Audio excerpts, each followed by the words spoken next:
One thinks they're awful, one thinks they're amazing, one's printing money, and the other one's really not doing much and probably just wasting time. I was like, okay, well, what's the 5 by 5 by 5? And he's like, it's pretty simple. We call everybody 5 times, we text everybody 5 times, and we email everybody 5 times. Hey, what's up? How's it going? It's Joey from Rehab CEOs. So we're going to dive right in. This is going to be another one of our daily Q&A. So we just look around our community or in our comments and everything like that. We're answering PT clinic owners' questions. So today's question comes back to the lead nurture side of things. So when I get a lead, someone's asking, how often should I follow with them? What's best practices? How do I make sure that I'm not bothering people, but also make sure that we're effectively getting as many people in the door as possible? I'll kind of walk through all those different things. And so for any of y'all, again, if you don't know what this is, we're trying to do unedited, just answer your questions, raw format. We get to know you, you get to know us. We get to help y'all much, much faster versus waiting a week for something to be edited or something like that, or just a very shallow answer that I can't really give you as much detail on because I'm trying to write it all or something like that, and you miss some of the contextual nuance. And so if you're not in our school group at skool.com/rehabceos, you can join that. And that's where we pull questions from first. And then from there, if you, of course, want to get a DM to where we can send you that link, because maybe you don't remember what I just said, just comment school below. Or if you're for some reason not wanting to join, just drop your question here. We'll add it to the list. And we'll just kind of hop right in here. So as we're looking at different things, you'll kind of hear across the board, pretty much like speed to lead is important, but like how fast should we be doing it? How often should we be calling? And how do we just make sure also we get as many people in without maybe pissing some people off? So one, I honestly don't care if I piss some people off, if I'm being honest, because you're not just scraping people's phone numbers, their emails, any of that type of stuff and cold calling people. These literally are people who have either been referred to you, they've opted into your website, they've opted into Facebook, they've willingly raised their hand and said, hey, I want this, I need your help, please call me. And so if they get upset with that, one, there's very easy ways to actually overcome that objection. So you don't really have to worry about that, because you can frame it as, well, if they're this persistent when it's not even our patient of ours yet, imagine what we're going to be able to do to help you actually get better.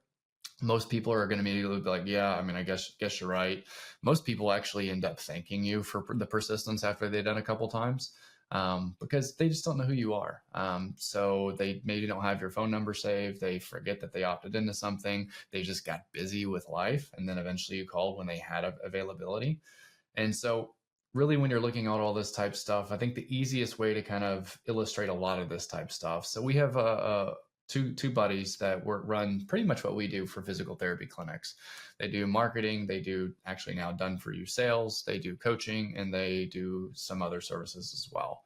And so one of the things that they saw within their industry, was there's actually ways you can buy leads. If you're a PT clinic owner, there's typically only 3 things that are potentially going wrong in your business. It seems like maybe 5,000 things are actually going wrong, but it really kind of distills down to 3. So you either need more new patients, you need more profit, or you need more PTs inside your clinic. Sometimes you have more than one of those, but it's only those 3. And so what we really have looked at over the years with working with over hundreds of clinics, having multiple people go from startup to out of treatment or to one clinic to multi, all the way to our biggest having 11 clinics, we know exactly what works and what doesn't. And so what we do is marketing, coaching, and hiring for physical therapy clinics. And so what we used to do was, hey, we have this money back guarantee, work with us. If you're not happy, no harm, no foul. We realized though, realistically, no one was really asking for their money back. So we said, well, if our goal is to help as many people as possible, why are we putting friction in the process?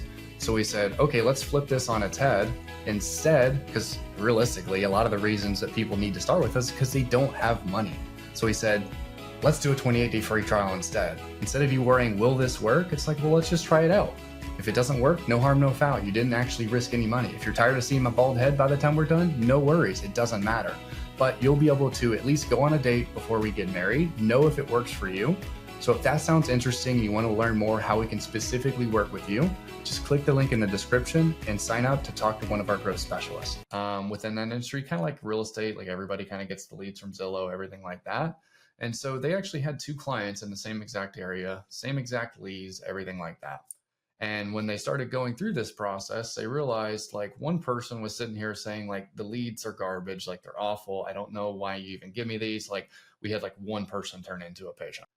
Meanwhile, same exact leads, the other person's like, oh, these leads are amazing. I've already closed like 20 cases. And so it's like, well, how can they have the same leads? One thinks they're awful, one thinks they're amazing, one's printing money, and the other one's really not doing much and probably just wasting time. And so we're like, well, they were like, well, what are you doing? And they're like, oh, we do the 5 by 5 by 5 method. And I was like, okay. So he started explaining this to us, and I was like, okay, well, what's the 5 by 5 by 5? And he's like, it's pretty simple. We call everybody 5 times, we text everybody 5 times, and we email everybody 5 times. And of course, we do that already naturally within our stuff. So it's like, oh, okay, that makes sense. But we even do some of longer nurture, even from there, from text and email past the calling. And so at least 5 times within the first 5 days would be the bare minimum actual follow-up procedure that you want. So that way we can really make sure that's the case, because I've got a couple stats here. So when I saw this, it says 80% of sales require 5 or more follow-up calls after the initial contact. 64% of salespeople give up after the first contact. So if we're not calling them at least 5 times, then we're probably only grabbing about 20% of the people that could actually move forward.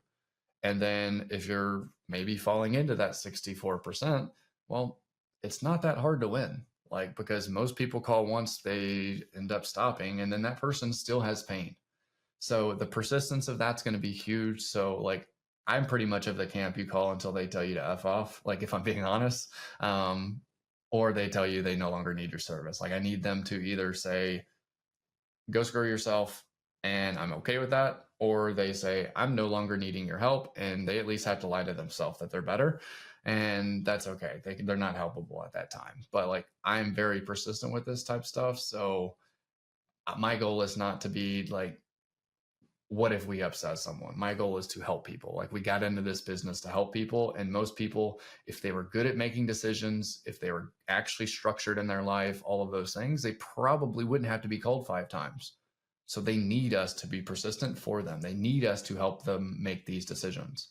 And so then the other aspect that we kind of saw in this type stuff, really interesting stats. So it said leads contacted within the first 5 minutes are 21 more times likely to actually convert. And if you call within the first minute, there's a 391% increase in conversion rate. So speed to lead is super important. So what that means in your physical therapy clinic is, one, especially as you start getting to multiple PCCs or multiple locations, all those things, we need to have one person that's actually specialized in all of this new patient intake. We also have to have overflow systems, because if they're doing their job, they're probably on calls at times. And so we need to have someone else that knows when to backfill. We need to have a communication system to where they can actually make sure when one's on it, the other one's got it. Otherwise, it becomes the Spider-Man meme where everybody's pointing to each other thinking the other one's going to get it.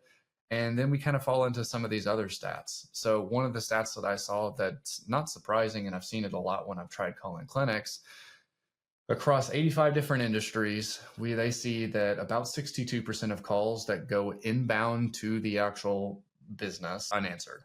And so when you're looking at it kind of all across all industries, sorry, that was 62% was for small businesses, which most of physical therapy clinic owners fall under.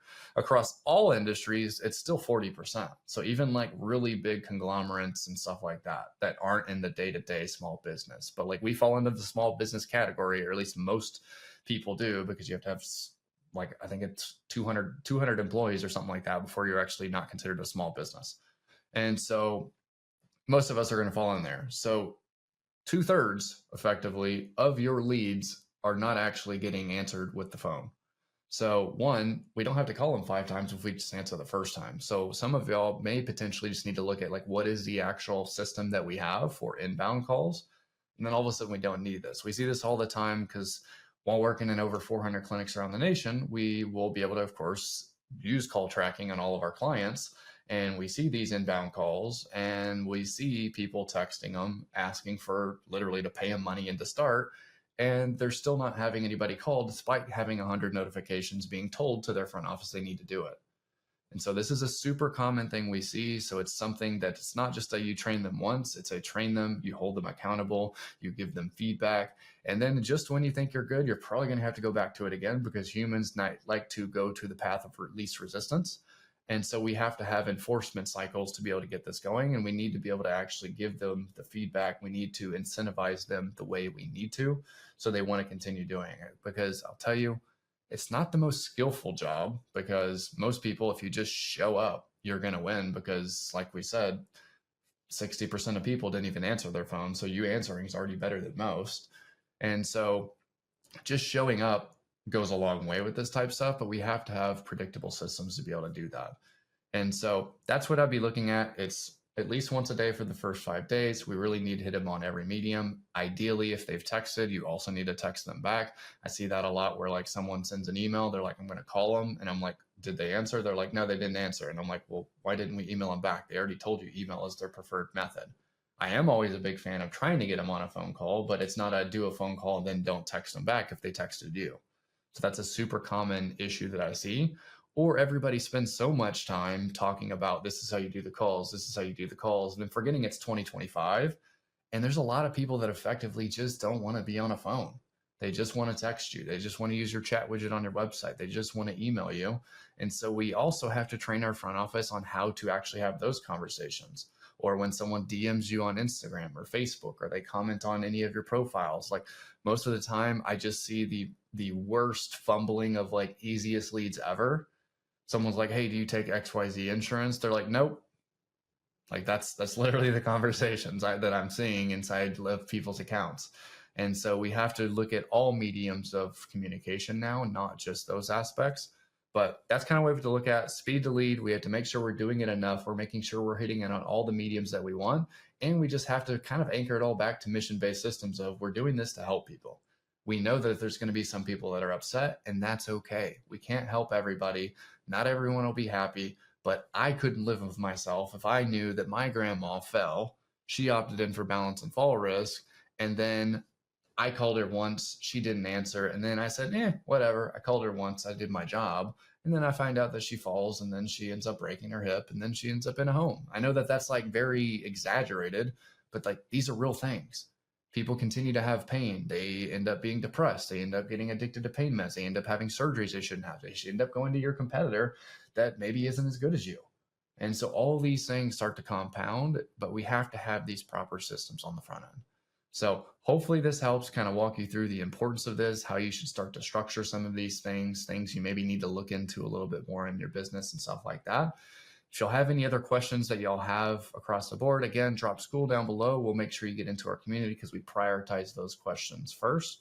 Otherwise, drop your questions here, and hopefully y'all learned something today, and I'll see y'all again tomorrow. All right, bye guys.